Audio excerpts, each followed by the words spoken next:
We're here. We got the Fallout hat on. We got the Creep Show shirt on. Probably can't see it in this light. It is still a little bit early here in Buffalo, New York. But we are going to get the phone set up. Still haven't got a new phone case. So this might be a little unbalanced. That looks okay from my perspective. Okay, we are ready to get started here. Let's go to the live feed here on Twitch for all the people watching on Twitch so they can see what's happening at home. Thank you once again for joining me.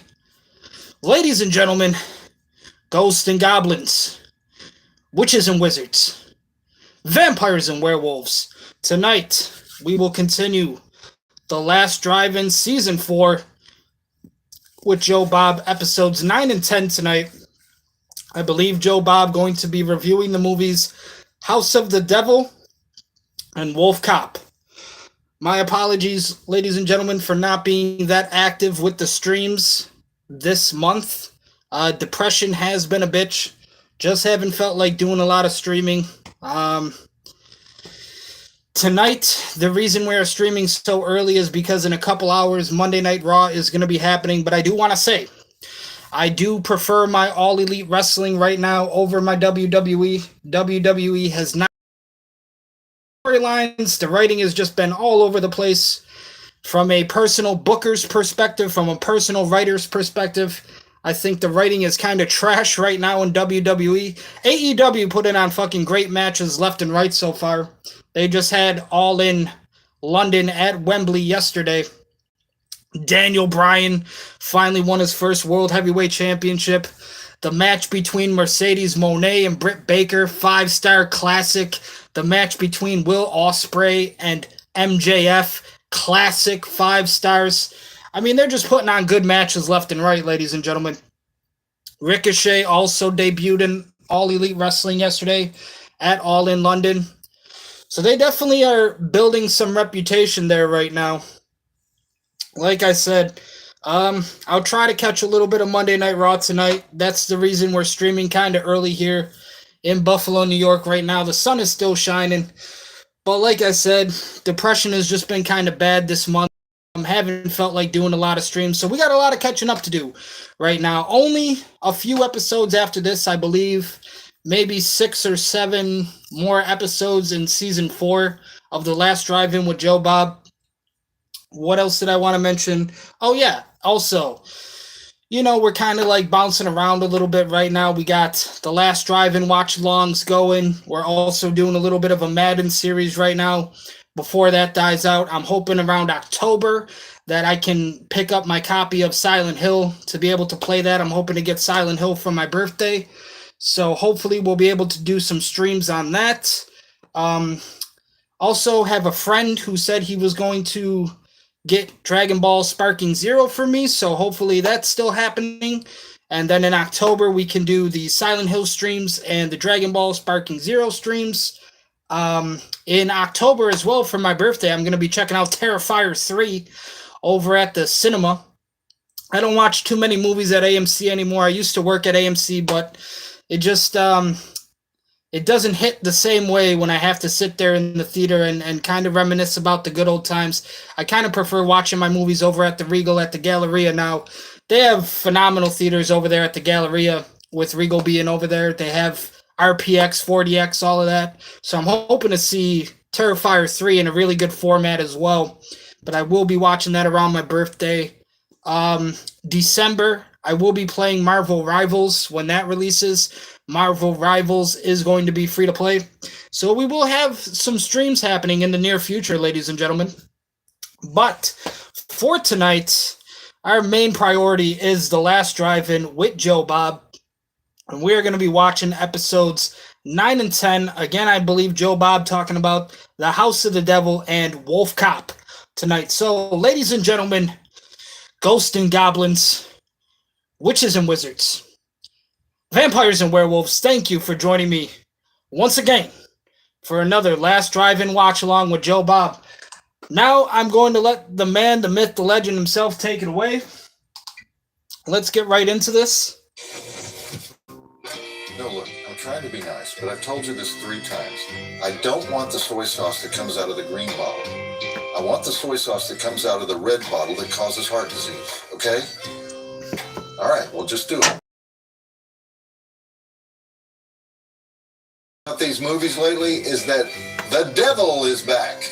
As Flip Wilson said, the devil made me do it. The devil took over my body. The devil got all over me and made me buy this dress. Because if we can't summon the devil, we have no religious horror. And I know about religious horror because I grew up Baptist. We had religious horror at least once a week, sometimes 3 times. There was a preacher at First Baptist Texarkana. I don't remember his name, but I was terrified of that guy. He could make me believe the devil was waiting under my bed to chew my feet off. And most filmmakers today, they're afraid to put the devil in the movie. But not Ty West, the writer-director of The House of the Devil, tonight's second feature. People call this a throwback movie. I don't think it's a throwback movie. It's just a movie set in the 1980s when we had satanic cults. Now, how do I know we had secret satanic cults? Because it says so in the text crawl of this movie before the titles. I never personally saw any secret satanic cults, but Ty says that 70% of the nation believed in them between 1979 and 1983. Okay, Ty, fine. I don't care as long as you bring back the devil, because we need him. Even the Pope has had second thoughts about the devil. Can you believe that? Did you read about that? Last year, Pope Francis was chatting with this Italian celebrity journalist, and in the course of chewing over the eternal verities, presumably while sipping some Tuscan wine, the Pope said something that the journalist interpreted as denying the physical existence of hell. 2 things here. First of all, I think it's wonderful that the Pope fraternizes with gossip reporters. It shows he's not only relevant, but fearless. And in fact, I would suggest that the Vatican press office introduce His Holiness to Instagram. Just get some photo ops where he's sprawled on a couch taking selfies and sell those to People magazine. But the second thing is more weighty. I know we all follow the theological debates within Catholicism about which saint got in touch with which angel to channel which biblical dead person. Don't they have a show on CNN that goes over each week's highlights? But one thing you never do in Catholicism, Protestantism, or Pentecostal snake handlingism for that matter, is say there's no hell. Because that would be Jewish. I mean, the Jews have never cared that much about hell. They grudgingly admit it's probably there, but it's just this place that after you die, you'll feel, intense shame before God for all the time, yelled at your wife, or you failed to put $2 into that self-parking kiosk. The Hebrew word for hell is Gehenna, which is the name of the garbage dump outside Jerusalem that A, smelled bad, and B, was always on fire. So I can imagine generations of parents using that as a threat to their children. If you don't straighten up right this minute, I'm going to throw you into that smelly garbage dump with the smoke cloud over it. So when the Christians come along, they take Gehenna and they run with it. They use the name Gehenna to mean hell.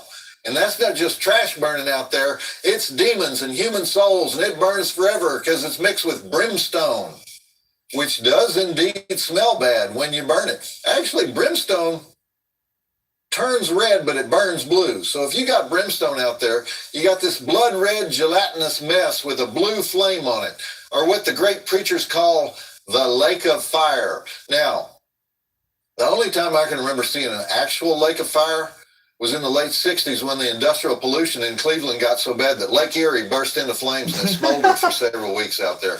If you were thrown into the Lake Erie lake of fire, you'd probably just stick to the muck on the surface, die of smoke inhalation, while you're thinking, I wonder if my body's going to go over Niagara Falls and get flayed into a million pieces by a hydroelectric turbine, which is pretty hellish. We got Lake Erie here in Buffalo, New York, too, ladies and gentlemen. Probably our most popular lake, as well as Niagara Falls, also popular here in Buffalo, New York. But as a general rule, lakes don't burn. And so this combination of furious liquid coating your body while you try to hose yourself down before little patches of tar can burst into flame all over your legs, torso, and head. This is a strange way to describe God's displeasures. But the main point, apparently, is that it's nasty. Gehenna smells bad. It's got God knows what all over it. It's the last place you want to go. So why don't we have more details about it?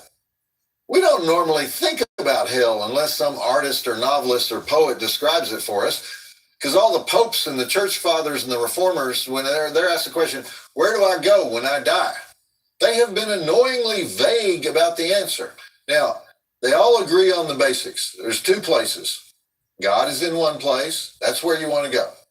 But God is not in the other place. If you go there, you're flying solo for the first time. So the definition of hell is being separated from God. Now, that's actually all the Catholic Catechism says about it. There aren't any additional paragraphs with pitchforks or devils or cosmic ovens. And the words used to describe exactly what the lake of fire is like are boringly predictable. Eternal suffering, eternal torment, unquenchable fire, everlasting fire. The Mormons, they have an interesting take on hell. Instead of going directly to hell, you can choose spirit prison. Have you heard of this? It's like taking an incomplete in life. And you go to summer school so you can redo your homework and avoid hell. But here's the catch. You don't get to be saved in the first resurrection. You have to wait 1,000 years for the second resurrection, and then God will forgive your sorry ass. The Mormons always make things more complicated. And there's actually one fairly clear description of hell in the Annals of Theological Discourse, and it comes from an obscure 3rd century lawyer named Marcus Minucius Felix, and he described the lake of fire as follows. The clever fire burns the limbs and restores them, wears them away and yet sustains them, just as fiery thunderbolts strike bodies but do not consume them. Fairly graphic, but still not as scary as Lake Erie in 1969. At any rate, the reason the Catholic press got their cassocks in a bunch is that over the past half century or so, a lot of theologians have been saying, well, maybe you got that whole hell thing wrong. They've looked back over the appropriate scriptures and they decided that after you die, you don't get thrown into the flaming garbage dump. You just vanish from all human history as though you never existed. There's no memory of you, no trace of you, erased from the universe. And this might be what the Pope said he believes. After his conversation got reported, the Vatican was scrambling around and issuing statements saying, no, the Pope didn't go outside the catechism. They were just chewing the fat. Please, everybody, let's not get carried away. Yes, Gehenna is real. Yes, the Pope believes in hell. Yes, the Pope is Catholic. Because annihilationism, oh boy. Annihilationism, which is the fancy name for being erased from the universe, is a concept normally only endorsed by fringe groups like Seventh-day Adventists, Jehovah's Witnesses, Christadelphians. To be fair to the Adventists, they actually believe in both concepts. The all-consuming lake of fire burns you up, and then everybody forgets about you. But the only thing worse than being an annihilationist, and if you're Catholic, is to be a universalist. A universalist believes that God is basically a nice guy. So everybody gets saved after death. Nobody gets burned up in the lake of fire. We all spend eternity ordering dessert at Applebee's. Group hug. Most preachers hate this idea. They hate it with a passion because it takes away all their best material. And I'm actually opposed to that idea because we have no religion. If you look back over church history, annihilationism has always been around. It comes and goes as a theological talking point. And the usual way to get rid of it is we consult the Virgin Mary. Now, the last time she spoke was in 1917. She appeared to a Carmelite nun at Fatima, Portugal, and she didn't just show her the lake of fire, she showed her the sea of fire. Maybe she was exaggerating a little bit to make a point. And on that sea, she revealed demons floating on the surface of the water, glowing like fiery embers, the way your charcoal briquettes continue to glow red 3 hours after you finish the burgers. And in other words, Catholics have pretty much signed off on human bodies burn up in the lake of fire. That's the reality. And this nonsense about sinners just sort of vaporizing into nothingness like a scene in the Matrix, that's heretical. And I'm fine with that. I'm not Catholic, but I kind of like the way this Pope keeps saying what's on his mind, putting his foot in his mouth, indicating he might believe that the church does not have every answer to every question. So I don't want him getting in trouble. And I have to admit, the Protestants, they don't do any better. Calvin believed you have a conscious existence after death that can suffer eternally. Luther believed you just go into a deep sleep. And the weird thing about all the ideas of hell is that they're ridiculously focused on the physical body. Wouldn't that be the last thing you'd worry about? Especially old people. So, you want to burn up my physical body? Fine. Half of it stopped working 30 years ago. I might be scared of the lake of fire if you'd given me a better bod to begin with, but instead you just gave me this assembly line junker and Obamacare. Ask me how that worked out. But annihilationism, which is, let's face it, that's what every atheist already believes. That's scary on a whole new level.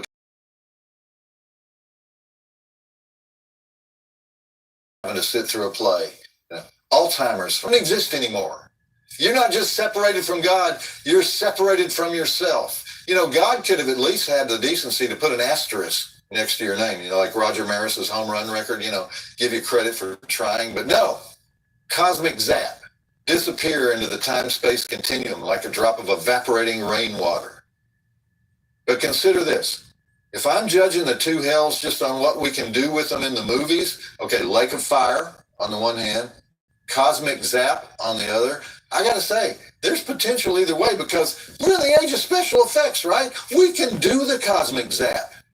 We're in the age of the blue screen. It's the age of seeing stuff that's not there. If you really want to scare people into doing the right thing, show them what happens when everything becomes blue screen.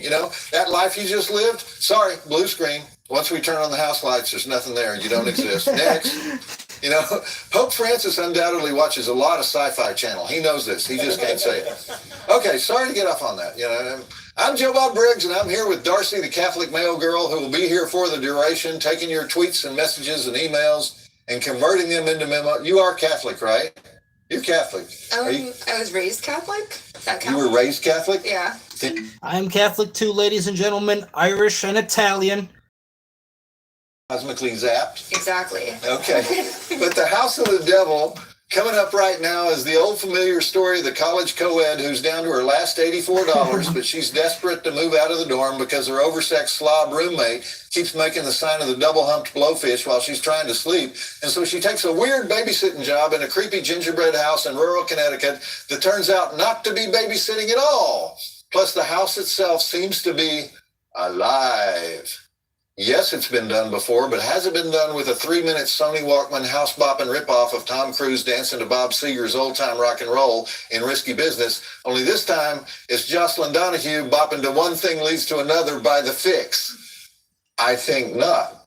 So let's look at those drive-in totals. We have 7 dead bodies, 1 sacrificial rite, bloody body painting, wrist slicing, eye stabbing, neck stabbing, blood gurgling, there's no breasts, demon visions, there's no breast chat, payphone, 1 ram skull with blood dripping orifice, night driving with cemetery, disgusting candy jar, disgusting hair in the shower, 8 jump scares, vase smashing, giant butcher knife wielding, gratuitous D. Wallace, gratuitous lunar eclipse plot points, gratuitous pulsating red moon, gratuitous pulsating blue flame, head rolls, Sony Walkman foo, pizza foo, fix foo, pentagram foo, upchuck foo. Drive-In Academy Award nominations for Jocelyn Donahue as the college girl babysitting for our family with no babies in a house she's a little too curious about, who turns out to be a world-class screamer.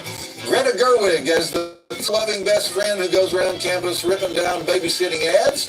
Tom Noonan as the menacing lord of the manor with a bald head, a white beard, a cane, and a wad of hundreds. Mary Warnoff for being Mary Warnoff. Ty West, the writer, director, editor, for his novel storytelling style.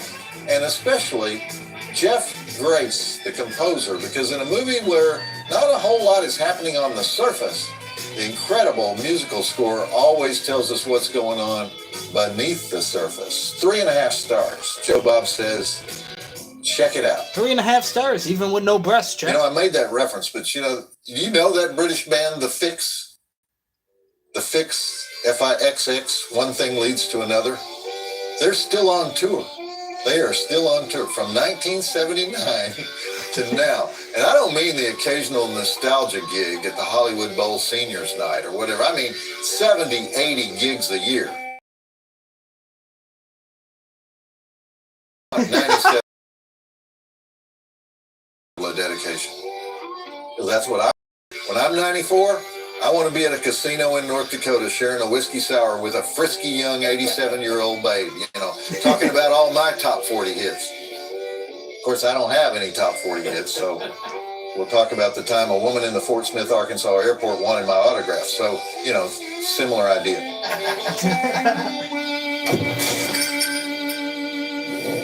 All right, ladies and gentlemen, ghosts and goblins, witches and wizards, vampires and werewolves, our first segment break for the House of the Devil. I promise to make this as painless for you as possible.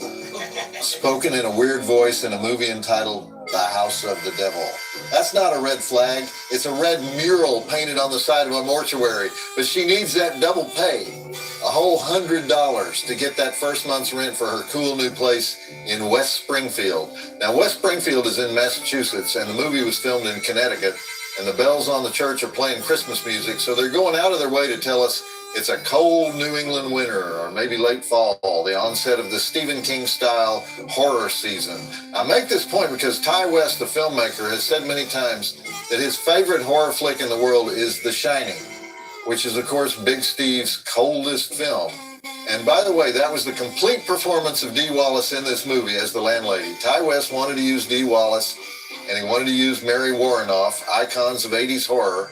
But I still think it's wrong to call this an homage to 80s horror. I watched a lot of homages to 80s horror. They all suck. This is a well-written movie that happens to take place in the 80s. And so he's made sure that the clothing styles and the other visual details are accurate for the time period. You probably noticed the acid-washed jeans of Megan, the best friend of Samantha, when she gets up from the table in the pizza parlor. The first audiences that film at the Tribeca Film Festival in New York, they all laughed at that moment. So maybe there's a little wink-wink, nudge-nudge going on, since Ty West in 1983, which is the time frame of this movie, would have been 3 years old. So he thinks he remembers the 80s. He probably doesn't. Or he remembers an 8-year-old's version of the 80s.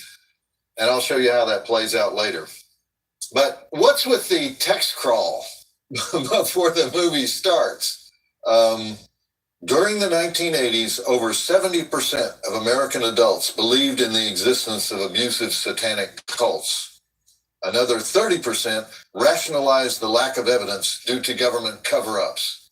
Did they have Gallup polls keeping track of superstitions? And did 100% of the population have an opinion about satanic worship?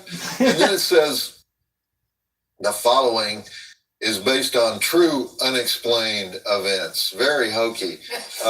Ty West says he based this on the satanic panic phase of American history, which he puts at 1979 to 1983, which I would put it a little later because it extended into the McMartin daycare case, which ran from 1984 to around 1991, when all the parents were in a panic because supposedly kids were being abused at daycare centers all over America by creepy weirdos. So all 9,000 charges against those people were thrown out, and they were all found innocent. But a lot of people's lives were destroyed in the meantime. Anyhow, that's what this movie's about, which you wouldn't know from this first part, but you soon will. All right, roll the film.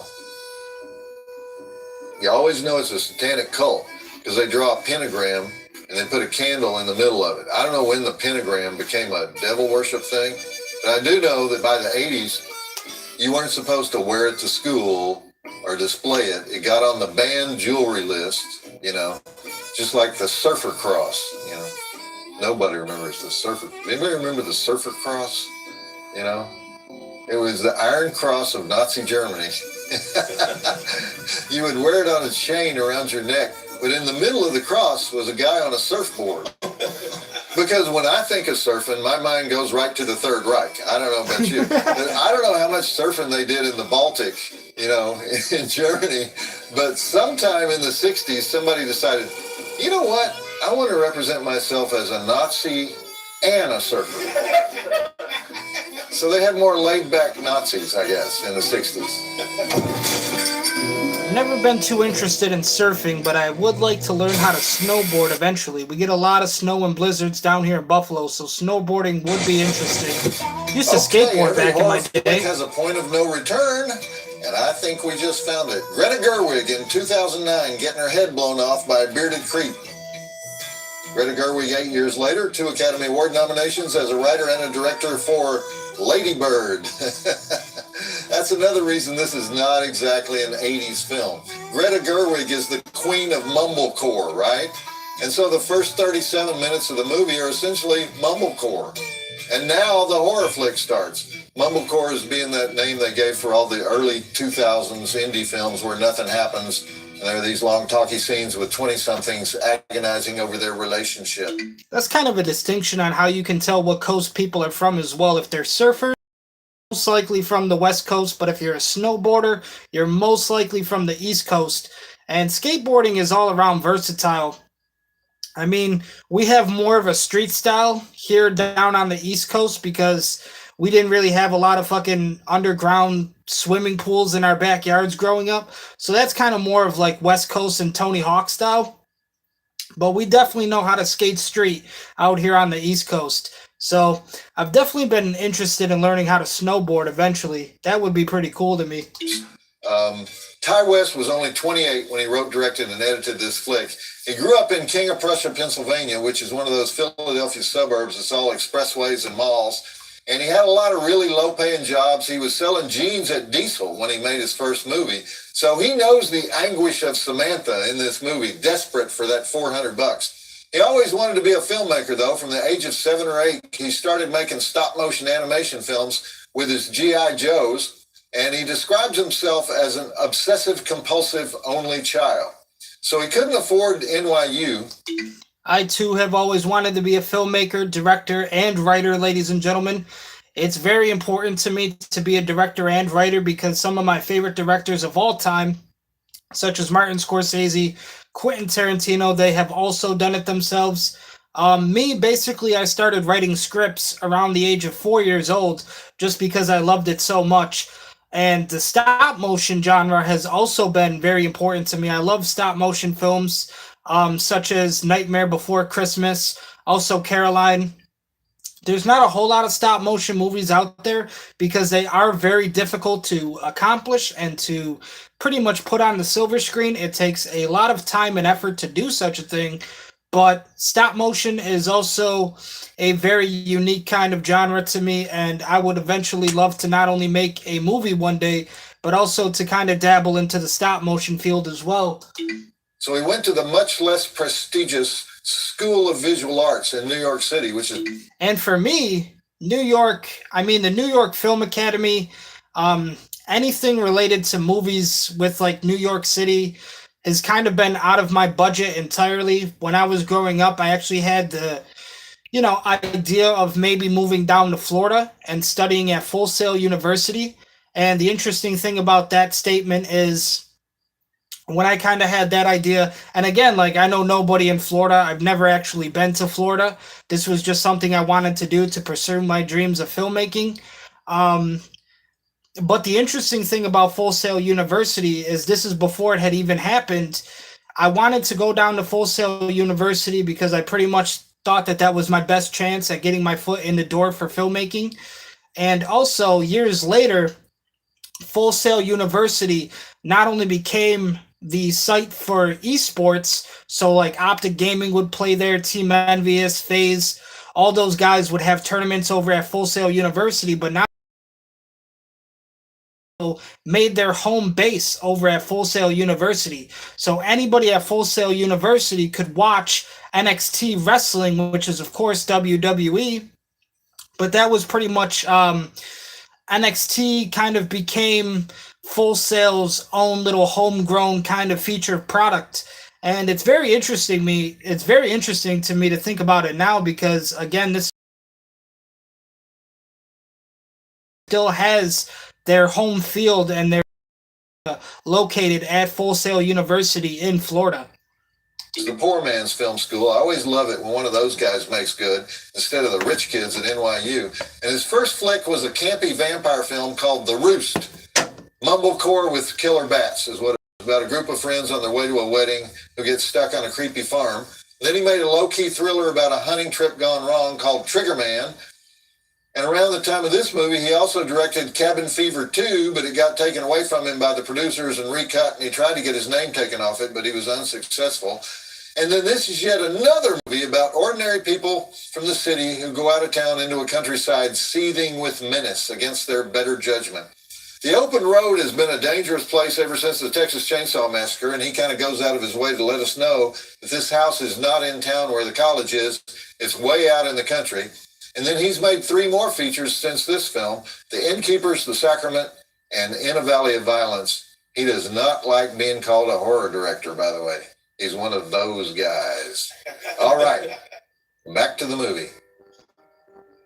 Some of the hardcore horror fans, they complain that Ty West movies are slow. In fact, they have a name for it. They call it the genre of slow horror. But let me point something out here. We needed that whole 37 minutes of build-up to pay off Greta Gerwig getting her head blown off. You can't have the shocking part if you don't have the normal part first. Plus, that was worth it, because it's the ultimate fantasy of anybody who ever had to sit through a real mumblecore movie. When you're watching a movie like Kissing on the Mouth, has anybody seen that? What are you thinking when you're watching Kissing on the Mouth? You're thinking, I'd like to blow the heads off everybody in this cast. But you can't, because it won some fucking award at Sundance, right? So, here you go. Greta Gerwig's head, gone. Mumble gore. Very satisfying. Next segment break for the House of the Devil at 52 minutes. Okay, we are now in the love-hate part of the House of the Devil, where we're waiting to find out what exactly makes it the House of the Devil. And by the way, that was the legendary Mary Warrenoff as Vivian Ullman, the haughty, ambiguously lesbian matriarch, partner to Tom Noonan, who we all remember as the Tooth Fairy serial killer in Manhunter, first Hannibal Lecter film. Anyway, for the few of you who don't know Mary Warrenoff, she's probably best known to our audience as the co-star with Paul Bartel in his black comedy about hipster cannibalism, Eating Raoul. But she was also part of Andy Warhol's entourage. She was one of the stars in those multimedia things that he did back in the 60s. She was also, ladies and gentlemen, I just want to add real quick, if you are going to make a stop motion movie, if you are going to do a stop motion sort of horror film, it has to be done appropriately. Okay, Tim Burton did phenomenal with Nightmare Before Christmas, one of my favorite movies of all time from him. And Coraline was also done really well, took a lot of inspiration from Tim Burton and The Nightmare Before Christmas. So it has to be done very appropriately. You can't follow the things that have already been done. You have to kind of create your own thing. And that's why it's also pretty difficult to make those kind of movies, because once people start doing a stop motion film, they kind of fall into a lot of those same routine patterns that The Nightmare Before Christmas and Coraline did themselves. But those movies are considered classics for a reason. And again, like I said, I would love to be considered a horror director specifically. I don't know why Ty West takes so much offense to it. But again, if it's something that you want to do it appropriately and the right way. The Go-Go Dancer. She was in many of those awful films that Warhol made. Worked with Velvet Underground, Lou Reed. Those things are too hard to explain, but all the people in Andy Warhol's factory are actually still there in New York. If you find out about it, just go down to Greenwich Village, buy them a drink. They'll still be talking about it 9 hours later. They can't. And what I mean by that is, like, there's really a difference between animation movies, like when you watch animation from Disney or Pixar, or even Illumination, which is really popular in today's standards. It's really different. Like, animation is not stop motion. Okay, they're two completely different things. Animation is its own field, and stop motion is a completely different field. Can't stop talking about it. Anyway, she did that, and then she got addicted to meth and went to Europe and did off-Broadway plays. And then her husband was the director of Silent Night, Bloody Night, so she was in that. She started doing Roger Corman films with Paul Bartel, like Death Race 2000. She worked with Dick Miller a lot, Roger's best character actor. Anyway, Mary Warrenoff has been in everything. She had that great role in Night of the Comet where she commits suicide to save innocent people. Anyway, she's a sculptor now in L.A. She does not really act anymore, but Ty West somehow got her phone number and begged her. And so she agreed to do this film. All right, enough on that. The reason I say this is a love-hate sequence is that it's all about anticipation, and it has 3 elements. Sound. I have never seen a movie that does so much with small sounds. And what scares you in a big empty house? Small sounds. Second, the musical cues in this film are perfect, from the score by Jeff Grace. And third, The geography of the house. Ty West is not afraid to take his time and show us nooks and crannies and empty rooms and mysterious doors and objects that might have some special meaning and might not. And the more places he shows us and the more time passes by, the more tension you get. And I mean, it wouldn't be as scary if Greta Gerwig's head had not been blown off by some dude that we don't even know who he is or what he is. So the people that hate the movie say nothing happens. Not true. Everything happens. It's just happening inside the imagination of Jocelyn Donahue, who plays Samantha. And she is totally connected for every single moment of this film. It's funny that they put her in jeans and a plaid shirt because she was the main model for Levi's earlier in her career. She was born in Connecticut where the movie was filmed. She went to NYU, but she didn't study acting.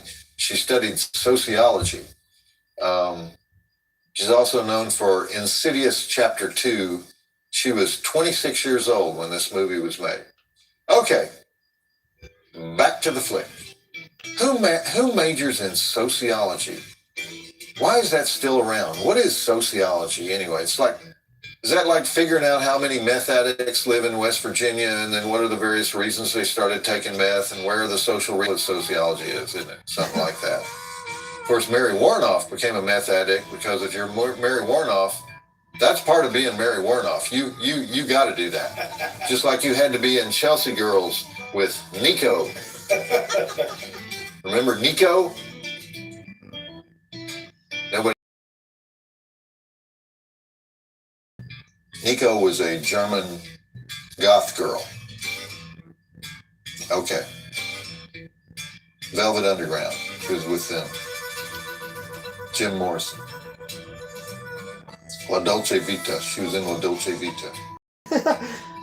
Mary Warnoff remembers Nico. I guarantee you that. They probably did meth together. Okay, all right, done.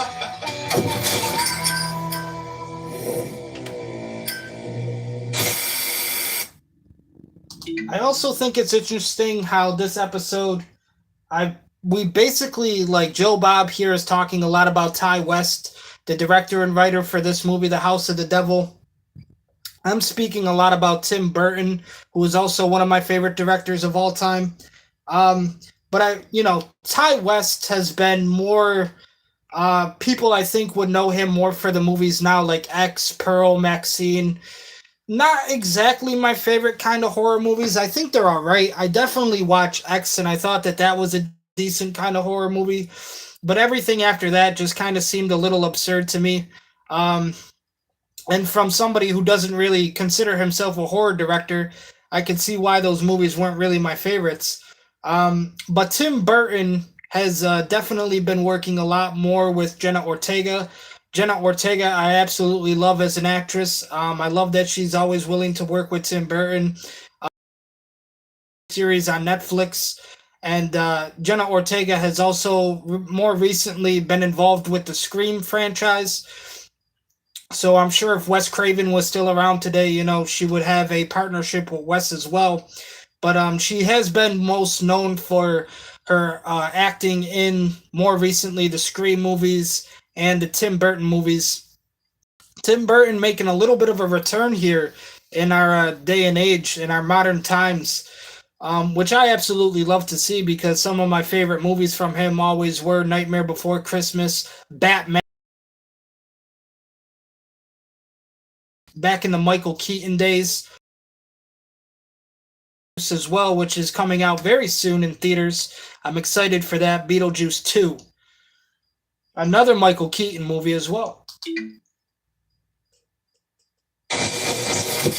Nice, very nice. Wonderful atmosphere, wonderful performance by Jocelyn Donahue. Wonderful contrast between her behavior when she thinks nobody's around. That one thing leads to another part, and then her behavior after she hears a thump. She finds that big knife, and then she feels silly for finding that big knife. She's on edge in every moment, trying to distract herself.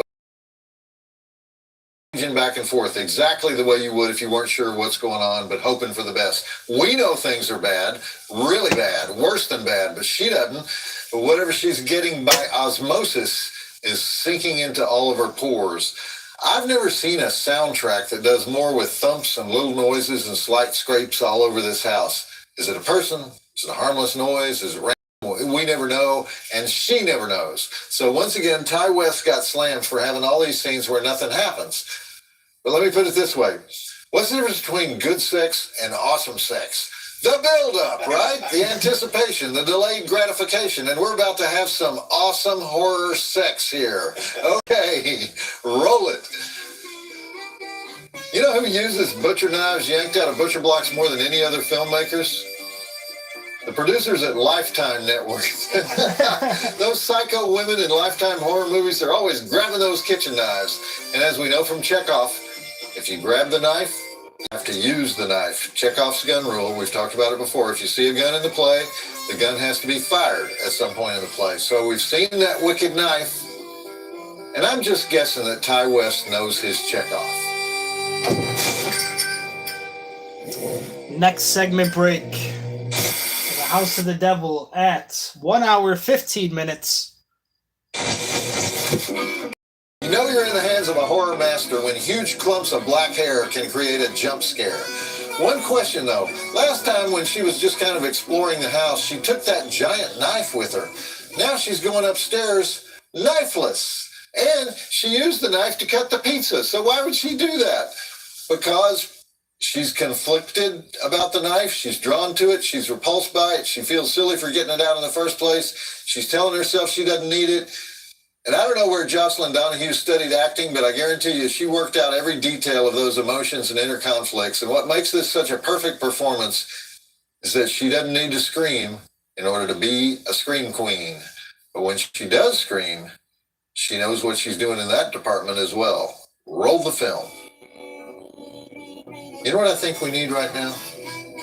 A pulsating red moon, a pulsating white flame, and a pulsating light reveals the satanic cult at last.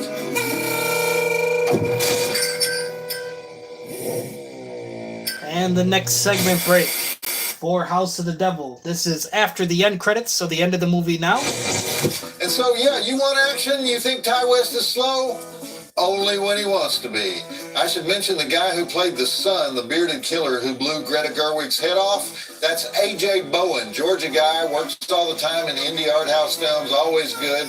Ty West uses him a lot. Another thing a lot of people hate about this movie is that Rosemary's Baby ending. But I love that. And it was set up because you had A, the poison pizza, B, the whole eclipse foreshadowing thing, C, the comments by Mary Warnoff right before she dies that no matter what you did, we won't stop. We can't stop. It's going to work in spite of you, you little bitch. And D, the willingness of Tom Noonan as Ullman to die for Satan. The one thing I did not like is how did she get loose from her bonds on the altar so easily? I mean, it doesn't show any particular way that she managed to just shake off those ropes. And since this is supposed to be an 80s style movie with microscopic attention to detail, including wardrobes that are exactly what people wore in the phones and Walkmans and other artifacts lovingly copied. I can tell you one thing they would have done in the 80s that they don't do here. In the 80s, once she stretched on that altar, she would have been naked. She wouldn't have been wearing some modest white chiffon frock or whatever that thing was. So much for the homage idea.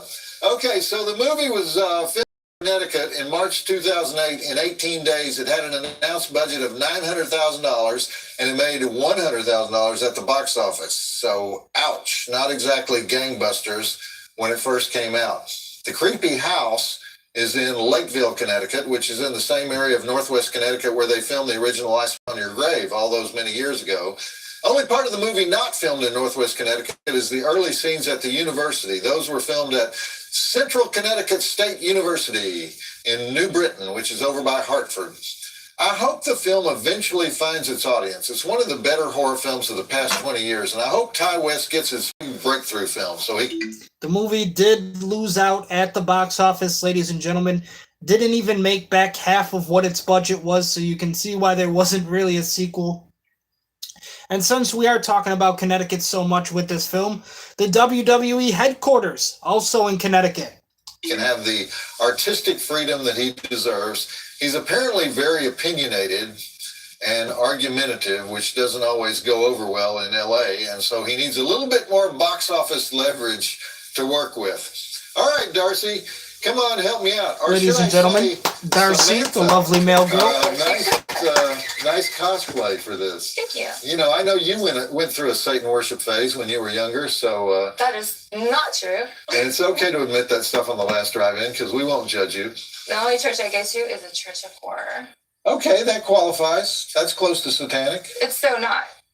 You want a letter? Yeah, I do. This particular letter is something I want you to read because I have a personal interest in it. In this letter? It's from Benji Carver of Berkeley, California. Okay, dear Joe Bob, my good sir, now that you're back, will you be showing Howling Part 7? Near future, I've looked through the great horror heavens to see this unknown masterpiece.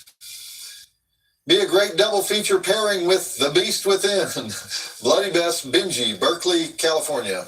P.S. That's right, you have comrades in Berkeley. That's interesting, Benji. Use the word communist words for friend, comrade, to describe the people that like me in Berkeley. That's kind of hysterical. For years now, I've been trying to get New Line to understand what a classic they have on their hands with Howling 7. They won't listen. Why do you say you have a personal interest in Howling 7? Because it's one of the few horror films that I've never seen. Oh, okay. Well, you're right to miss it because you don't know what you're missing. It's a country western vampire musical filmed in Pioneer Town, California. Pioneer Town is one of those old B-movie western towns that was abandoned in the 50s, and then biker gangs moved in and occupied all the fake buildings. So it really did become a Wild West lawless town. And the director and star is this Australian biker dude who was never seen again after the movie was made. And much of it recruited from Pappy and Harriet's, the country western bar there, where they have lots of drunks, derelicts, and line dancers. And never released on DVD. The only way you can see it is to find an old crappy VHS where they changed the name from Howling 7. If you see the name, The Howling New Moon Rising, that's the Howling 7. They were trying to, overcome the perception because this is the movie that killed the Howling franchise. And believe it or not, Benji, we've been trying like hell to book it. I don't know what the problem is. It's not like all the other shows are clamoring to show the Howling 7, but the only way we could show it would be to end a season with it because nothing can follow Howling 7. Nothing. Dude, now I want to see it even more. Okay, well, I'm calling up Sam. You know Sam? I'm calling up Sam first thing in the morning.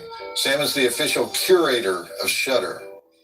We have curators like museums. Sam is the head curator. He's like the guy at the Metropolitan Museum of Art who knows which Greek vase is real and which one is fake, So I'm calling up Sam in the morning. Got to put on a pith helmet and go out west and bring back Howling 7. I think it's essential. Dude, I totally agree. Did I ever tell you the one about the hand job restaurant? No. Guy walks into a pub and he notices this sign hanging over the bar, and the sign says, "Specials today. Cheeseburger, $3.50. Chicken sandwich, $5.50. Hand job, $35. So the guy looks over at the bar, and there are three extremely attractive women serving drinks to the male clientele. So he checks his wallet to see how much money he has. He walks up to the bar, and he beckons to a blonde, and the blonde says, "Yes, can I help you?" And the guy says, "I was wondering, are you the one who gives the hand jobs?" And she says, "Well, yes, as a matter of fact, I am." The guy says, "Would you mind washing your hands? I want one of them cheeseburgers."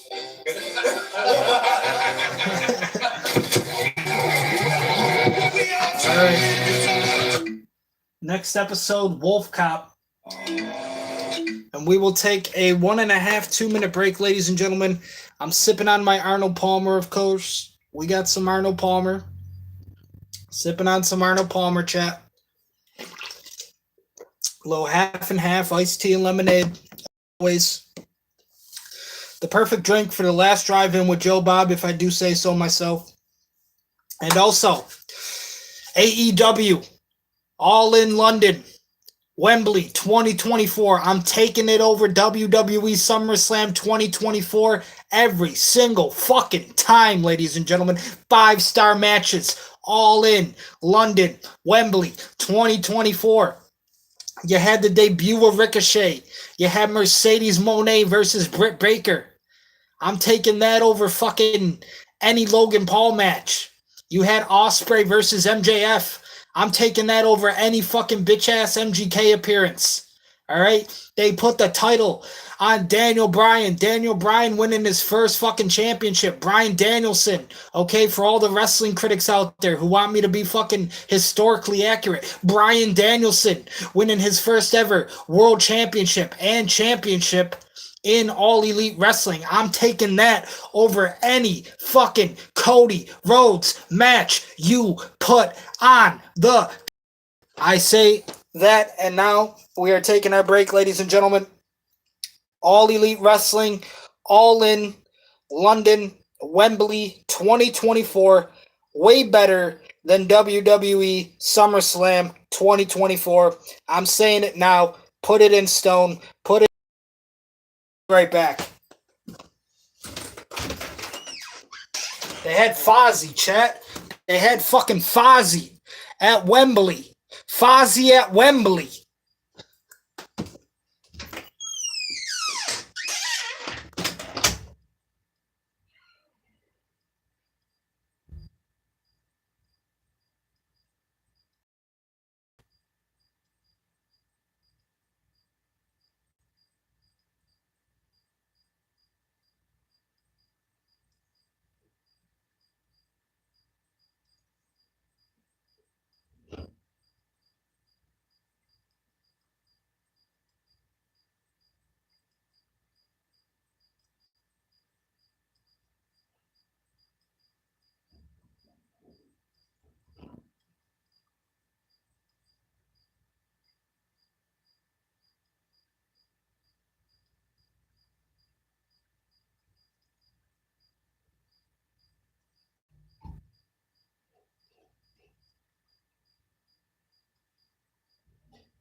And then you already know what's going to happen, ladies and gentlemen.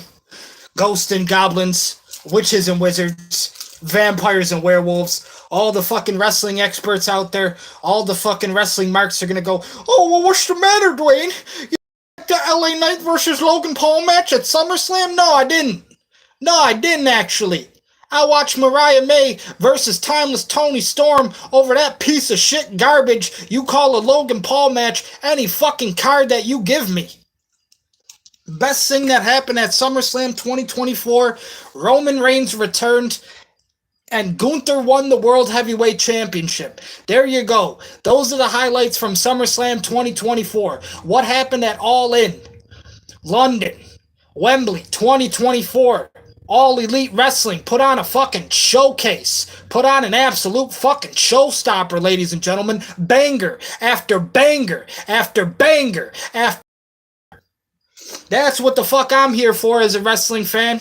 I'm here for fucking quality. I'm here for fucking storytelling. I'm here to see the future of wrestling actually get their shot and get their time to shine. All right? I like how SummerSlam also had a performance from Jelly Roll. Okay? All in London, Wembley, 2024. All Elite Wrestling had the better show this August. I'm saying it. Fuck the marks. Fuck the wrestling experts. I know what I'm talking about. Future booker in the business. Future business. I'm taking All Elite Wrestling. All right. Let's get into this final episode here of The Last Drive-In with Joe Bob. Season 4, 2019. This is, ladies and gentlemen, the next movie, Wolf Cop.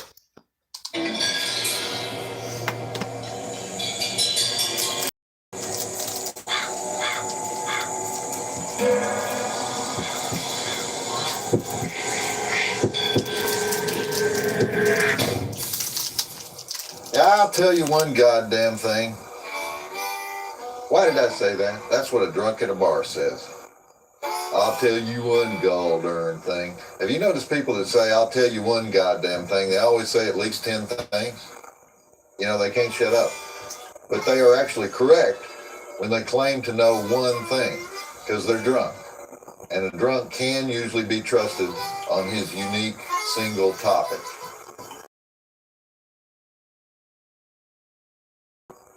Whether it's legal to drive barefoot in Texas.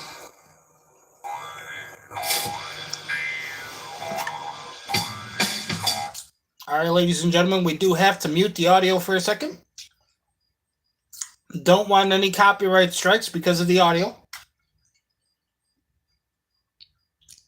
He's there on YouTube. Maybe they picked up the audio. I don't know. It's always up in the air when it comes to this YouTube bullshit nowadays, but it looks like we are reconnected. So I don't have to do that myself. That's good.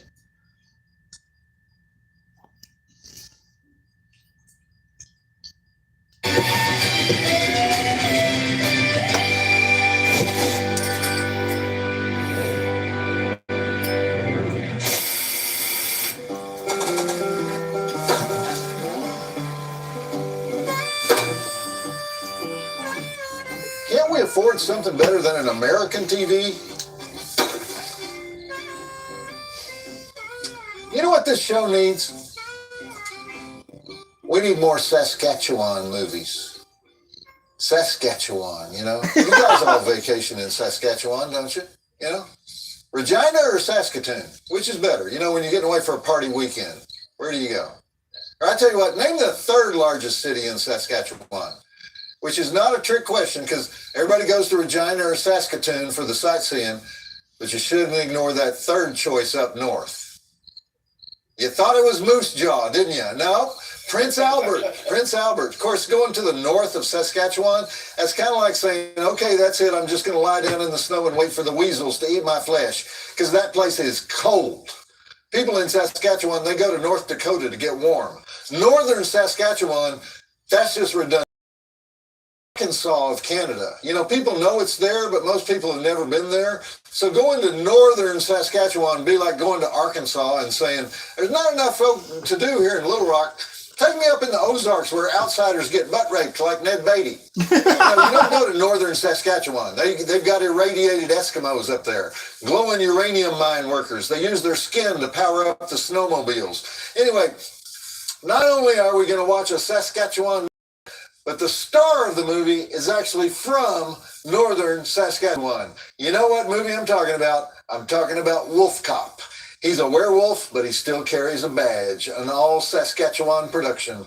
I'm Joe Bob Briggs, and we got two underground hits tonight, one recent and one classic. The second feature is Henry, Portrait of a Serial Killer, the only movie to ever get an X rating for disturbing moral tone. That's what the MPAA said. And hanging with me all night is the beautiful Darcy the Mail Girl.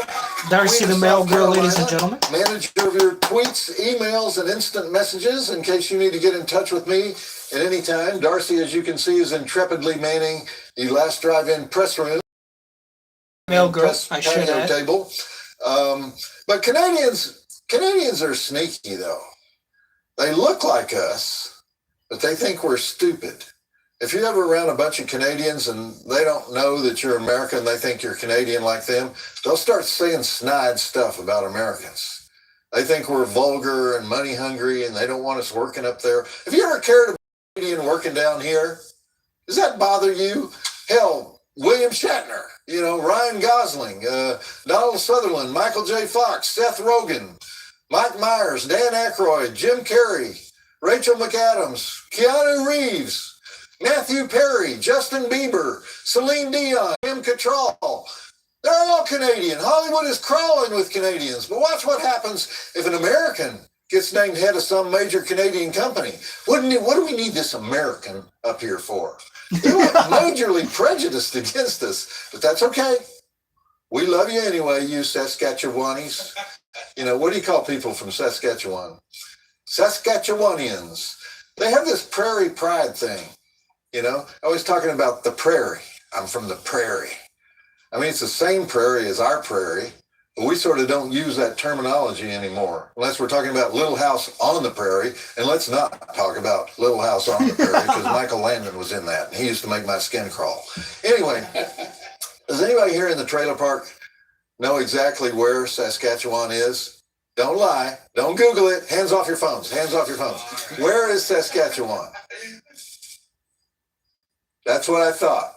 Nobody knows. It's between Alberta and Manitoba. It's pretty much Alberta, Canada. Don't know, right? So it's on the prairie. And what is a prairie? What does that mean? I know what a prairie dog is. That's a rodent that sticks its head up out of the ground so you can bounce BBs off its furry little skull. But the prairie... Since we're talking about Canada, of course, Buffalo, New York, very close to Toronto, Ontario, Canada. The Bisons are the minor league affiliates for the Toronto Blue Jays. I've said time after time, ladies and gentlemen, take away the fucking Bison Stadium. People in Buffalo don't care about the Bisons anymore. We're going to move the Buffalo Bandits. We're going to give them an outdoor lacrosse arena. It's going to be at the Bisons Field. We're going to turn the Bisons Field into the Bandits Arena. They're going to have the first ever outdoor lacrosse arena. I'm the one that came up with the idea, not Terry Pagula. And we're going to bring back the Buffalo Braves so they can play at the Sabres Arena with the Buffalo Sabres. Again, ladies and gentlemen, this is all the fucking psychotic shit that runs through my head on a daily basis. To move the Buffalo Bills to Toronto, Canada. Have you ever heard about this? Do you know about this? Once upon a time, the Buffalo Bills were in so much jeopardy that they were actually going to move them to Toronto, Canada. They already had a fucking stadium in Toronto, Canada where the Buffalo Bills would play. I've seen games where they played in Toronto, Canada. One game specifically, they played another one of my favorite teams, the Pittsburgh Steelers, in Toronto. But the Buffalo Bills, once upon a time, were in such a dramatic place that they did want to move the team to Toronto, Canada. Obviously, that's not the smartest move to actual fans down here in Buffalo, because that would eliminate one of your biggest markets and one of your top sellers here. I mean, people in Buffalo absolutely love the fucking Buffalo Bills way more than the Buffalo Bisons. I can guarantee that, ladies and gentlemen. So here's what I'm thinking. Okay, here's what I'm thinking. We eliminate the Buffalo Bisons. The Bisons are gone. We're no longer the affiliates of the Toronto Blue Jays. Okay? The Bisons are gone. We take the Bandits. We put them in the outdoor arena where the Bisons play. That's going to be Bandit Field. And first ever outdoor lacrosse arena, state of the art, high tech, modern technology, all that good shit. Terry Pagula can pay for it, or all the taxpayers here in Buffalo. Probably the second choice.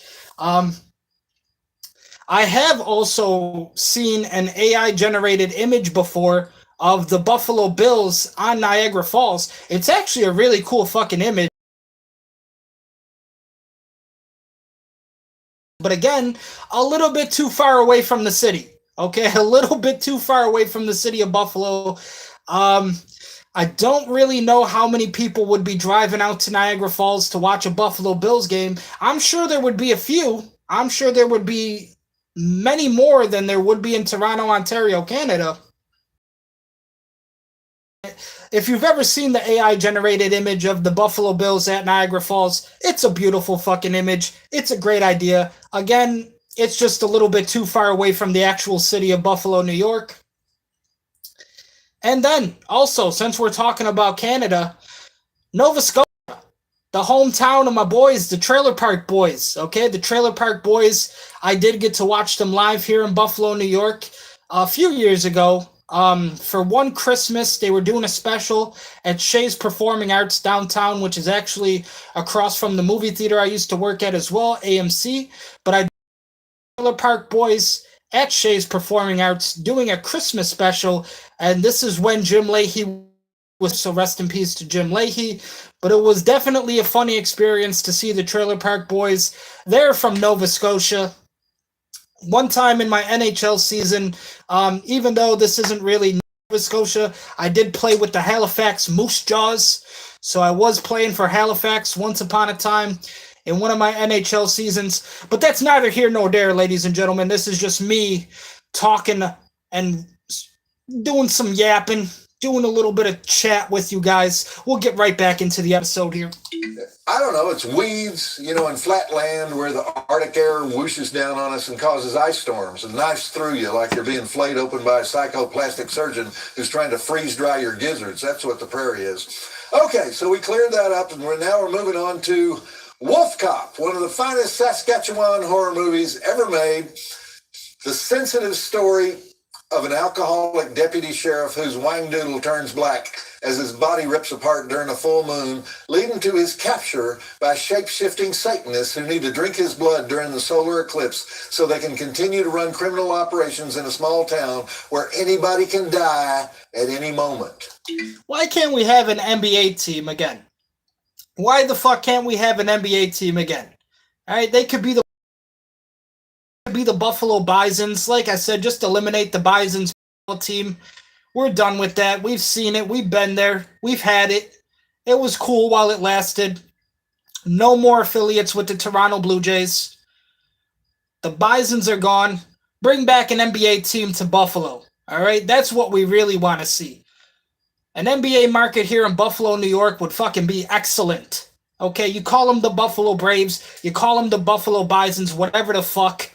Give them the orange and black colorway. Okay? Maybe not orange, black, and purple because that's the Bandits colorway, but they can rock the orange and black again. Black and orange. All right? Buffalo Braves, Buffalo Bisons, NBA team in Buffalo, New York. Make it happen, you rich sons of bitches. You billionaire, millionaire, fucking trillionaire sons of bitches. Sure, we've seen it before, but have we seen it with a Neanderthal rock soundtrack by a band from Saskatoon? I think not. We have 21 dead bodies, 4 breasts, chest carving, throat cutting, neck ripping, face ripping, eye stabbing, 1 firefight, 1 cat fight, 1 wolf cruiser, bullet to the forehead, multiple shape-shifting, interspecies aardvarking, pig-faced armed robbers, bedroom handcuffing, random flaming pentagrams, close-up penis transformation, aggressive projectile pissing, chain lassos, projectile vomit, ceremonial swords, stomach plunging, exploding barn, excellent transformation scene with slimy claws and close-up face cracking, head rolls, eyes roll, kung fu, shotgun fu, satanic rite fu, cocaine fu. Drive-In Academy Award nominations for Jonathan Cherry as Willie, the trigger-happy slacker in a bad ski cap, Sarah Lind as the hot bartender with the sinister secret, Leo Fafard as Lugaroo the Wolf Cop for yelling at the librarian, "Hey, you got any books on devil worship?" Amy Matizio as the valiant Deputy Tina, and Lowell Dean, the writer-director who comes out of the indie film movement of Saskatchewan. Actually, Lowell Dean is the indie film movement of Saskatchewan. Teen Wolf meets Bad Lieutenant. 3 stars. 3 stars for Wolf Cop. I know I shouldn't knock Canada because, they're so nice and everything. Canada. That's one thing that's always confused me too. Okay, when you go to Six Flags Darien Lake down here, of course our amusement park here in Buffalo, New York, Six Flags Darien Lake, it's always a combination of Buffalo and Toronto. Okay, like I said, I don't live in Toronto, Ontario, Canada. I've never been to Toronto. But apparently, you got so many people coming down from Toronto, Canada, just to visit Six Flags Darien Lake down here in Buffalo. It's become a blend. Okay, it's become a combination of the two. So when people are performing at Darien Lake, they don't know whether it's a Buffalo audience, a fucking Toronto audience, or both. Usually it's a mixture of both because that's what Six Flags Darien Lake has become. Buffalo, New York, and Toronto, Ontario, Canada. It has a cool vibe, you know. If they hate America so much, though, why are they all bunched up along the American border? You know, the anti-immigration people are so worried about Mexico. These Canadians have mobilized their people. 90% of them are so close to the border they could pick off bearded Idaho survivalists with an AR-15 and a few smoke bombs. You know, doesn't the Pentagon ever look at a satellite photo and go, "My God, Canada is going to rush us. They could overrun eastern Montana in 15 minutes." Of course, nobody lives in eastern Montana, but, so all that would happen is they would steal a few highway signs and maybe some arrowheads from the Battle of the Little Bighorn souvenir stand, and they could probably seize the gift shop and hold it for 12 hours or something. But eventually they'd go home because, you know, it's eastern Montana. But so I think we're safe from Saskatchewani militias. Saskatchewani militias trying to take over eastern Montana. All right, first segment break, 24-24. Well, I was planning to tell you how Wolf Cop got made, but we just saw some werewolf dick, some mangled werewolf dick, and that means we have no choice but to contact our mangled dick expert, Felissa Rose, star of Sleepaway Camp, a regular correspondent here on The Last Drive-In. We have her on auto dial. I love how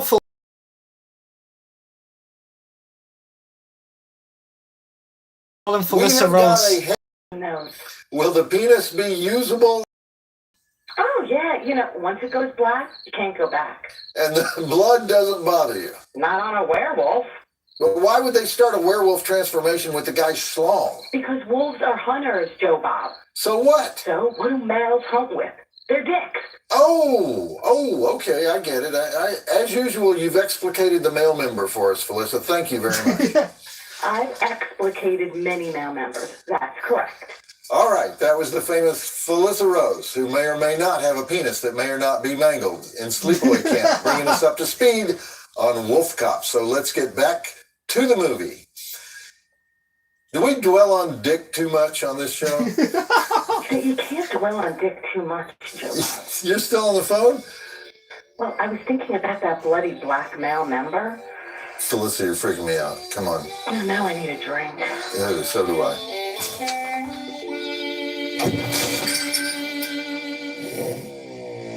All right, chat. Next segment break.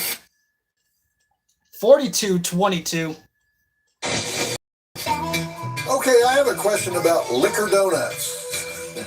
When I first saw this movie, I thought it was a thing invented just for the movie. And then I was in Denver and they were selling liquor donuts at a weed dispensary. And so I went online and there's a place in Kensington Market in Toronto that does sell liquor donuts. And there's also some trendy bars in New York that make them.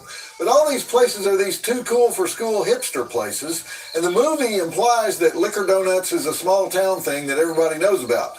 So I think it must be a Saskatchewan thing. It's a prairie thing. You're out on the prairie. You got nothing to do. You dunk a Boston cream in a Scotch tumbler. Or you pour some Grand Marnier on a vanilla frosted from Dunkin'. Actually, that sounds pretty good to me. So they have this annual competition in Canada called the Cinecoop Accelerator, or the Cinecoo Accelerator. I'm not sure how you say it. Anybody can submit a trailer to the Cineplex theater chain, a trailer for the movie that you want to make, and then you have to produce weekly mission videos so the public can join in and rate your videos and interact with the filmmakers. And then every 2 weeks, some of the projects are eliminated until there's only one film left. And that guy gets $1 million to make the movie, plus a guaranteed theatrical release in all Cineplex theaters nationwide. Of course, it's not real dollars, it's Canadian dollars, but you know, you don't really need real dollars anyway. So, Wolf Cop was the winner for 2014. Or I guess 2013, because the movie came out in 2014. And they used a whole lot of that money for the wolf transformation scene that we just saw. No CGI, all practical effects. And by the way, I'm loving the character of Willie. One thing I want to add too, ladies and gentlemen, I personally prefer practical effects over special effects and CGI when it comes to horror movies. Practical effects will always be my favorite. If you want to see one of the greatest practical effects artists of all time, Tom Savini, he's worked on many classic horror films. Most recently, Alien Romulus does incorporate a lot of practical effects over special effects and CGI. And one thing I've also heard about with the most recent Crow remake, the 2024 Crow, people really disliked how a lot of the blood scenes, a lot of the blood itself just looked CGI and it looked like special effect blood. Again, I do prefer the practical effects. And if you can do practical effects and you can find somebody that really knows what the fuck they're doing, that's great. I definitely would rather go that direction in my horror movies than trying to do something CGI and special effect, because again, the more real you can make the horror movie to me is going to add more terror to it. It's going to make it feel more real as well, as opposed to just watching some kind of CGI creature or special effects when people get stabbed and they're coughing up blood or whatever. That type of thing is kind of frowned upon today in the horror community because people want those practical effects, because that is exactly what all of the classic B movie and classic kind of horror movies were most known for, was their practical effects, the low budget and having to accomplish a lot of the practical effects. But nowadays, I mean, if these horror movies have $1 million budgets, most of the shit that you're watching is going to be CGI or special effects just because they have the budget to do so. That's Jonathan Cherry, who is actually from Montreal. He's not a Saskatchewani. And he went to the Vancouver Film School, so he's just all over Canada. Guess he got stopped while he was crossing the prairie. All right, back to the movie. We should do a show from Regina or Moose Jaw. I think they shot part of this movie in Moose Jaw. We could do it in August when the temperature gets up into the low 30s, you know. Remember that year Canada was about to get into the World Series and everybody started freaking out? Was it the Blue Jays that were about to win? And they were like one game away from being in the World Series, and everybody was like, we can't allow this. We can't allow a foreign team to win the World Series. Why did that bother people so much? Why is the word world in the World Series? I mean, shouldn't there be other countries in it? Why aren't those Japanese teams in the World Series?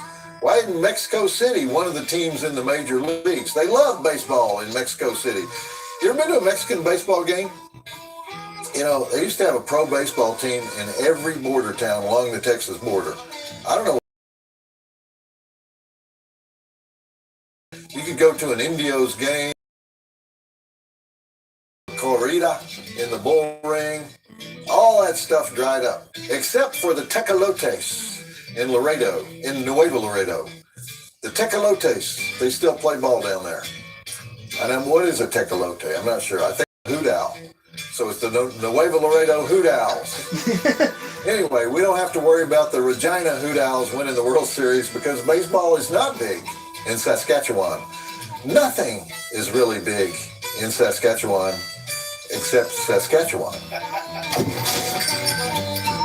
They're down there playing some hockey in Saskatchewan, though. I'm sure hockey is still real popular down there. 52 minutes, the next segment break. Did Willie say grab some meth right before the barn explodes? I'm surprised there aren't more exploding barns in horror because it's about the cheapest thing you can blow up. Anyway, Wolf Cop was written and directed by Lowell Dean. He was in his early 30s when they made it, and it was actually his second movie. He made a flick the year before called 13 Erie, about 6 forensic students who go to a top-secret island that's being used to conduct biological experiments on convicts doing life sentences, and zaniness ensues. Lowell Dean is one of those guys who grew up making films in his backyard with a home video camera, sci-fi, horror, action, which is not surprising since the special effects in this film flash by so fast, you almost lose track of who the characters are. And then Leo Fafard stars as the wolf cop Loup-Garou. Now, nobody takes French anymore in the U.S., but if you grew up in Canada, you have to take French or else Quebec will start machine gun in Ontario. So Canadians would know that Loup-Garou, Lougarou, is the same pronunciation as the two French words loup-garou, Loupgarou. Did I explain that right? Which is French for Loupgarou is French for werewolf. I do also want to add, ladies and gentlemen, before we continue, one of my biggest inspirations in life, I love him, The Rock, Dwayne The Rock Johnson. He used to play college football for Miami. He never made it to the NFL. Instead, he made it to the Canadian Football League. Dollars, a week there playing Canadian football. Canadian football, obviously not that popular. But if you've ever heard the success story for Dwayne The Rock Johnson, you would know all of his hardships and how difficult it was for him to get into the business of pro wrestling. But before he was ever a pro wrestler, he was playing football for the University of Miami and then never got accepted into the NFL. Instead, played in the Canadian Football League. So when you say loup-garou, you're saying werewolf. The only Americans who might catch that live in Terrebonne Parish, Louisiana, Cajun country, where they speak sort of pidgin French, and they still believe in a furry creature that roams the swamp called the rougarou, obviously a corruption of loup-garou for people with no teeth. Anyway, before he got the role, most of Leo Fafard's credits were for being a grip and a gaffer on a bunch of movies made in Regina, the capital of Saskatchewan, but he was discovered because he played a werewolf in a music video for a Saskatchewan band called Rah Rah. And that video was directed by Lowell Dean. And when Dean asked him to do the role, he says he accepted in about half a second, but he was worried about playing a cop since he says he spent much of his life running from the cops in the wilderness of northern Saskatchewan. You know how hard it is to be a criminal in northern Saskatchewan? There's nobody to rob and nothing to steal. So anyway, you know that scene where they go into the auto body shop and they pimp out the Wolf Cruiser? Leo Fafard really did do the welding on the car. He's apparently an expert welder. They drew out some designs for what the Wolf car should look like. And then Fafard says, I took it to the shop and I cut the fucker up. I think the whole world would have a better work ethic if we just took it to the shop every day and cut the fucker up, don't you? The other actor I really like is Amy Matizio as Deputy Tina. She works a lot in Canadian films. She created a web series. She does a lot of improv comedy. And that's about it. That's about all I know about the cast because they're not only Canadian, they're Saskatchewani Canadian, and so it's not like we're going to run into them at Trader Joe's. But the hot bartender gal is played by Sarah Lind. She was in 70 episodes of a series called Edgemont. No idea. Jesse Moss is the gang leader. He had been a child actor and was in Final Destination 3. Aidan Devine plays the chief. He was in David Cronenberg's The History of Violence and is the winner of 2 Gemini Awards. That's the Canadian version of the Oscar. And perhaps the most well-known person in the cast in Canada, all this is relative to Canada, is Corinne Conley as Mayor Bradley. She's had a 50-year career in Canadian film, television, and theater. So if you're Canadian, you probably recognize her. Okay, back to the movie. Wait a minute, that's wrong. The Canadian Oscar is not the Gemini. Canadian Oscar is the Genie. So what the heck is a Gemini? Awards for the best dual role of the year? Must be the Canadian Emmys, I guess. Or for all we know, the Saskatchewan Emmys. You know, everybody gathers in Moose Jaw for prairie cooking and sings the Saskatchewan state song in white geese season and gives out statues of a giant elk and retires to their hotel rooms with some caribou jerky. I'm just guessing.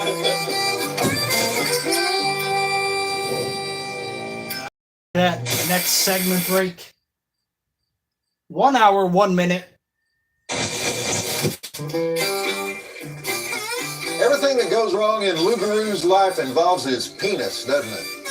But who gave Deputy Tina the keys to the Wolf Cruiser? You know what I remember about Saskatchewan? Now that we're talking about it, we've been talking about Saskatchewan all night because why not? You know, but I remember in the years around 2000 to say maybe 2010, every cheap TV show on cable was shot in Saskatchewan. And they were like 700 million production companies in Regina, and you would see that logo for Sask Film at the end of every show. That's what they call it, film. One of the worst names for a film commission ever.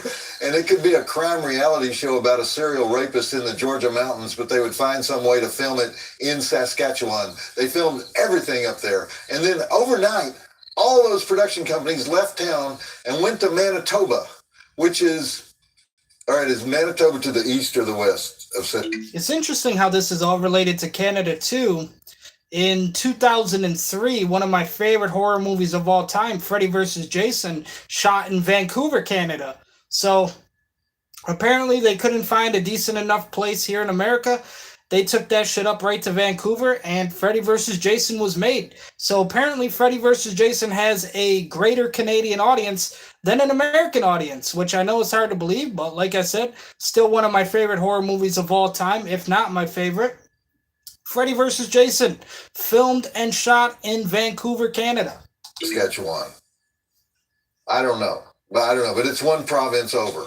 Understanding that one province out there in the middle of the frozen tundra is like 3,000 miles wide. So it's a long way away. So all these production companies went to Winnipeg, and suddenly you had no more Saskatchewan films and TV shows, except for Wolf Cop, which was shot in October of 2013, 17 days of filming in Regina and Moose Jaw. And that's not that many days for this many practical special effects. But anyway, the reason the Saskatchewan is that the government ended a tax credit that they had started in 1998. And so Manitoba increased its tax credit. So suddenly you had no money available in Regina and all this money available in Winnipeg. And so the film companies just packed up and moved, which seems unfair because Winnipeg help. Chris Jericho, ladies and Jericho himself from Winnipeg, Manitoba, Canada. But Regina and Saskatoon are like, I don't know, they're like Billings, Montana, you know, one of those places where they say, great place to raise kids. Also, Kenny Omega from Winnipeg. So Chris Jericho and Kenny Omega, both from Winnipeg. You know, whenever they say great place to raise kids, they're telling you absolutely nothing to do here. So Wolf Cop is trying to bring the magic back to Saskatchewan with a story that has suddenly turned sinister as a shape-shifting bartender who's also the mayor and her dimwit henchman, Willie, are hauling the horny alcoholic werewolf police officer into the hinterlands for an appointment with the solar eclipse. And we know from a previous scene, the one in the library, or we should know, but since I watched the movie and didn't figure this out till later, I should probably tell you, the previous scene reveals that the shape-shifting Satanists have to drink sacrificial wolf blood while the solar eclipse is occurring so they can live 32 more years. So the hearse has presumably taken Lou Garou, a.k.a. Wolf Cop, to a sacrificial rite location somewhere in rural Saskatchewan. Okay, roll film. This movie's a little bit headachy, don't you think? I mean, you have to really concentrate or you miss plot points and backstory. Like, what's the whole thing with Tina's father got killed, but also Lou Garou's father got killed many years ago? Are we supposed to think they became werewolves and had their wolf blood drained by the mayor, who was also an oversexed bartender with a kink for wolfy sex? I think we are. Or something. They call this a party film, you know, meaning you need beer, weed, or the equivalent while watching it. And that's why our entire crew right now, as we approach the epic conclusion of Wolf Cop, is passing out joints and Lone Stars and free passes to Spearmint Rhino for later. You guys got liquor donuts? Because I still want a liquor donut and a free pass to Spearmint Rhino. Spearmint Rhino is the strip club over on Stemmons Freeway. Serious strip club. They've got an app that tells you which girls are on stage at any given time. Have you ever heard of that? You're in the middle of a business meeting, your phone starts buzzing, and you go, oh, sorry, gentlemen. You know, Desiree just took the stage at Spearmint Rhino. I got to hustle over there before that third song. I assume, I mean, why would you have that?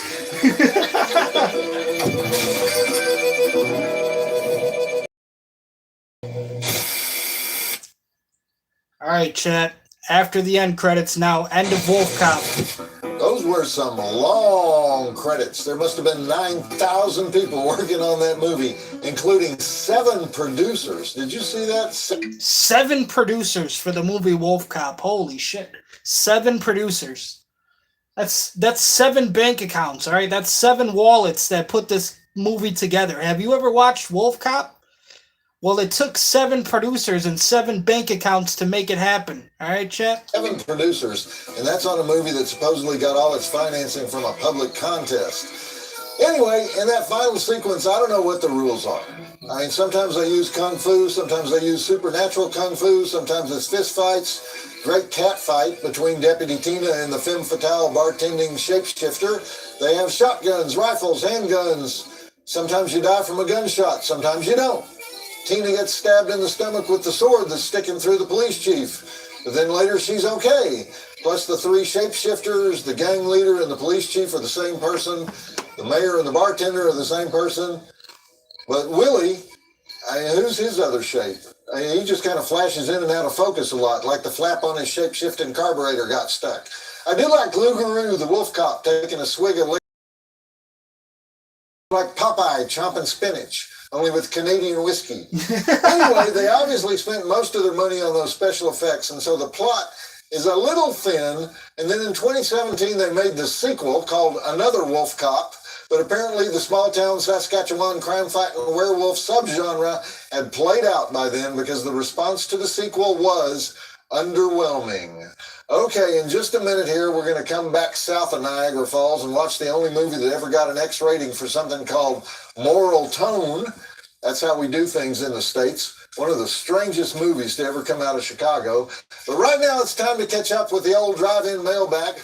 And to do that, we have the one, the only drive-in mail girl, woman of many careers, woman of many enthusiasms, queen of the LA red carpet, our girl in California by way of South Carolina, Darcy.